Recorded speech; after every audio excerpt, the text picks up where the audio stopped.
Hello friends, Rodge here, aka the Wisco Horn Dog, back again for another Saga Thursday.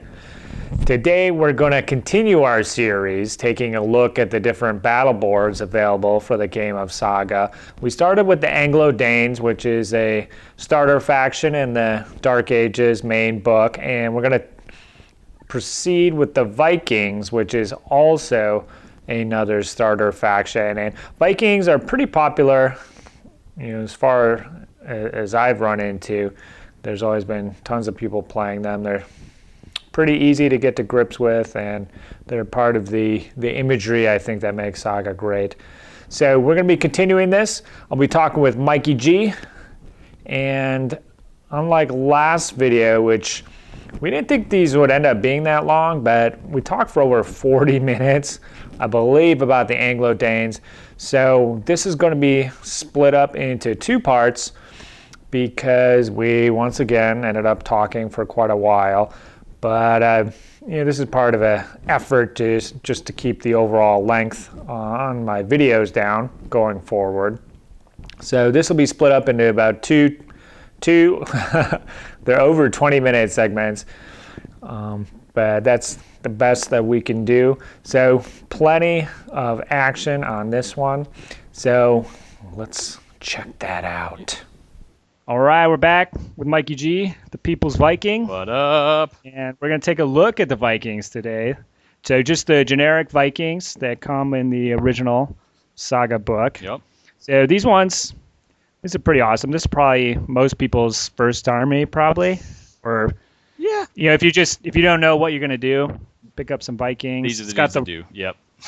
Got the nice runes on the dice. People have seen those before. It kind of makes sense with all that stuff. So, okay. Well, looking at the 5 special abilities, or I guess common abilities, doesn't look like they're any different. There is one slight difference in the attack pool, actually. You can only use the abilities for melee. A lot of other boards, most other boards allow you to do them as shooting reactions, essentially giving you defensive dice against shooting, or even within shooting sometimes. Yeah, you can use them as shooting in general with a lot of other boards. So I was looking at some other ones. Yeah. This is only melee, so Vikings don't give a shit about shooting or being defensive about shooting. So you can only use them when you're punching people in the face with your axe. That's awesome. That's very characterful. Yep. Okay, that actually came up in a game last week. Really? Andrew was going to shoot me with some archers, and he wanted to add an extra dice. And then I was like looking at it, I'm like, well, it just says melee. Yep. And I'm like, well, I know people were doing it to me, like at Adepticon, with a bunch of cheats. But okay, mystery solved. Boom. Nice work there. The People's Viking doing it again. I know my Vikings. Okay, so first ability up on the board is Njord. Yep. Njord.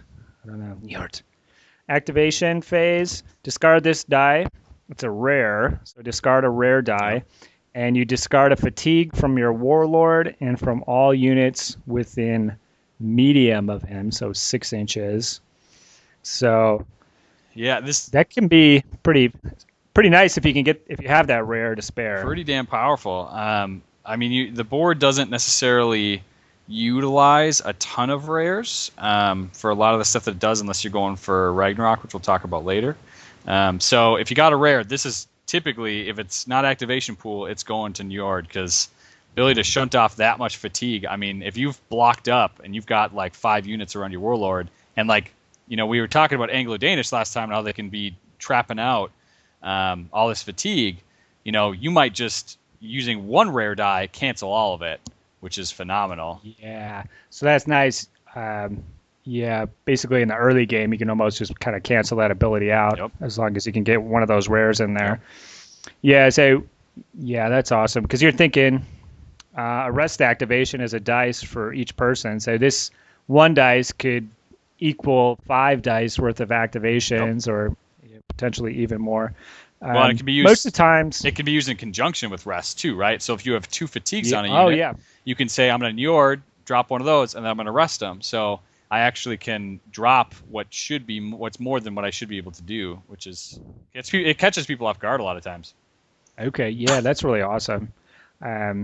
So yeah, probably typically you might have 2 or 3 units around the warlord, but wherever the shit's going down, he's gonna be there. So that's pretty good. Next up, Frigg. It's a melee, and it uses a common or an uncommon. Bunch of bullshit. Yep. Okay. Discard this die to immediately remove 1 fatigue from any of your units engaged in melee and gain 1 attack dice. So I could already see you could use that in conjunction with the Njord and Arrest activation. Drop 3 fatigues. And you could go into a combat, with a unit that had 3 fatigues at the start of the turn, go in fresh, and piss off your Anglo-Dane friends. Something fierce.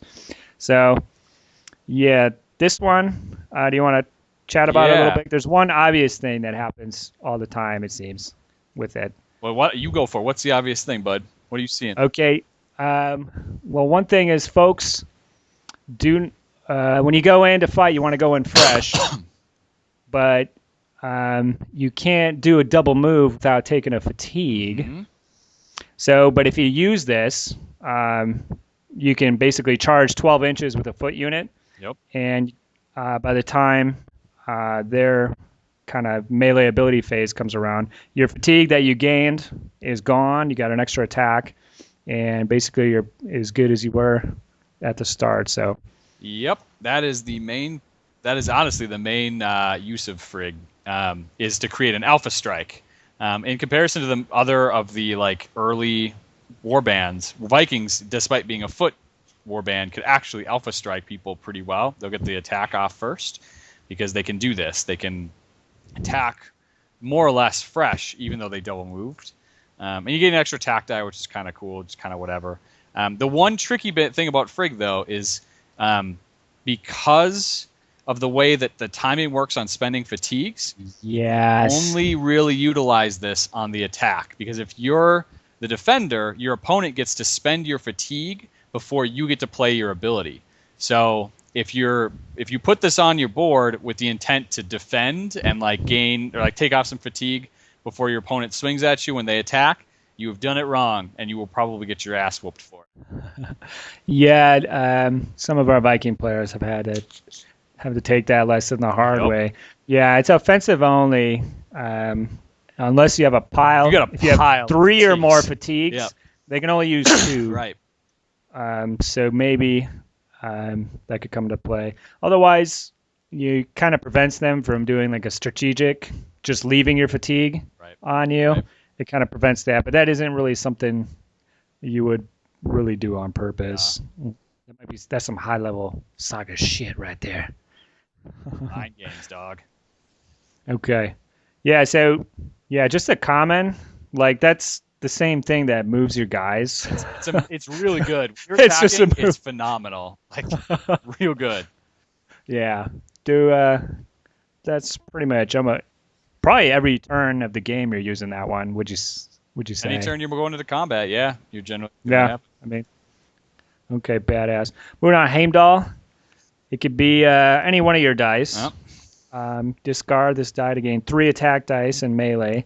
4 if it was a Saga Laws, a rare. But you reduce your unit's armor by 1. So it gives you more attacks, but reduces your armor. What do you have to say about this? In my experience using this ability, it's almost never worth it.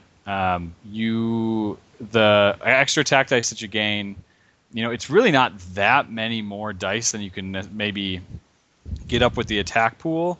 And reducing your unit's armor by 1 is pretty significant. The only time that I would ever really use this is in conjunction with berserkers, who don't give a flying fuck about their armor because they're just cruise missiles. They're there to die, which is narrative and fluffy. And so reducing their armor, there's only 4 of them. Their armor's already 3. They're going to die to most anything in combat. So reducing it from 3 to 2 doesn't matter. You might as well gain the extra attack dice and wipe somebody. So other than berserkers, there's not a lot of abilities that give you armor to be able to offset that. So you're just taking a bunch of hits for a couple extra dice. I'm not a fan. Yeah. Basically, there's a lot of other ways to get more attacks, or better ways to get more offensive power, I should say, than this one. So, yeah, I think The only time I've seen it used is on berserkers, when you're just all in anyways. And this would probably be if you just had one extra dice. Yeah, fuck it. We'll go throw 3 more because depending how you do, you might already be maxed out Right. through some of the other means. So you might not even really end up using this one. But yeah, it takes any dice can activate it. So if you have something left over and you're a maniac, go ahead. Yep. Go for it. Very high risk for probably not much reward. No. Okay, moving on to Odin. This one's a Bay Orc and a Fehu, so that's a uncommon and a common. And it's activation reaction. Discard these dice when an enemy unit is activated for shooting. Change that activation into a movement instead. So this one is a little expensive for what it does because it requires 2 dice. But if your opponent has one unit that's really good at shooting, for example, like crossbows. I don't know if you've run into crossbows that much. Actually, I have through the Crusades. Sure. The Knightly Orders list. Yeah. They can take one. And at Adepticon, I ran into a big unit of 12 of those bastards. So, that's one shooting unit that can actually, kill stuff. Yep. It's tough to really do anything with shooting more than just pluck away at 1 or 2 guys. So if 1 or 2 guys versus a rare or a uncommon and a common dice, I don't know if that's worth it, except for, like you say, I guess a crossbow unit or something like that. Not super worth it typically, but in rare kind of weird circumstances, it might be worth just kind of getting your opponent to activate their range unit more than once, and potentially get some fatigues on them, maybe even fatigue them or exhaust them after a while. So typically not that useful, but has a purpose sometimes. Yeah, so the significance of it being a fatigue and not a fatigue, a movement and not just a cancellation is if they've shot once already or activated once already, then basically they're going to get a fatigue on top of it instead of just nothing if it was canceled out. Yep. The only other thing that it does sort of prevent a little bit is so step tribes have a weird ability where they can move up. They can move and shoot with a move activation, and they can either do it before their move or after. So basically their move, they have javelins, but they're composite bows. They can shoot before or after a movement. So one of the things that step tribes will do is they'll move a unit up of warriors, and at the end of the move they'll shoot, and then they'll actually do a couple shoot activations. And basically get to the point where they're almost exhausted or they've taken some fatigue, and then they'll, as a last thing, do one last movement, shoot before they do it, and then move away. This can kind of prevent a little bit of that, of the spamming the shooting once they get close to you. It'll require that they kind of pull back. It doesn't really mess up their plans that significantly, so it's not actually that great. But it does have a little bit of an effect with that kind of a shoot, javelin type, with a kind of a javelin type shooting mechanic. So something to just think about there.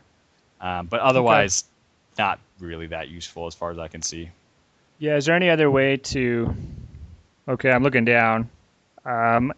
There's another shooting reaction just below Asgard. Much better, actually. Which is a common. Much better. Yeah, just a common, and you gain 1 armor. So. Okay, I was going to say, well, if there's no other options against his shooting attacks, this might be good. But it looks like you have one that just uses 1 common dice to gain 1 armor. Yep. So, if you got Hearthguard or something, take it from a 5 to a 6. That's pretty good. Yep. And, Asgard's great. I mean, and it's because Asgard exists that Odin really doesn't have a whole lot of purpose. Because if you're worried about shooting, you're just going to put a die on Asgard and then just, utilize that. Only if you were facing a really shooty list or just one unit that could punish you would you probably talk about Odin. So, okay, that makes sense. Moving to the top, we've got Thor. This is a melee ability using an uncommon. At the end of the melee, before any fatigue is added or any unit disengages, immediately resolve another melee with the surviving figures. So this is cool. Basically, you fight twice, and the second time around, you probably won't have any Saga abilities because you probably use them all. Or are you prevented from doing it? Or it's most likely that everybody already popped all their... It's just likely that everyone's already popped their thing to do the max amount of damage on the first round. Thor's great, though. Basically, when you go in and you're expecting to kill about half the unit, you pop Thor and you say, well, we're going to do this again. And if I know I'm going to overwhelm you on dice, and now I have a shot of killing you, right? Or if you want to make sure that you kill a unit and pop them and drop fatigue on everyone around them, you throw Thor on there and say, you know what? Even if you roll real well with your defense dice, we're going to do this again, and I'm going to make sure you die. It's a great ability. Yeah, I think that's great. That's huge.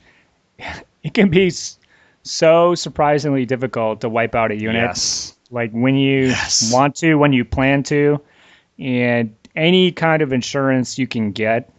Like, I would probably use this even in the most stupid combats where I should wipe you out just automatically.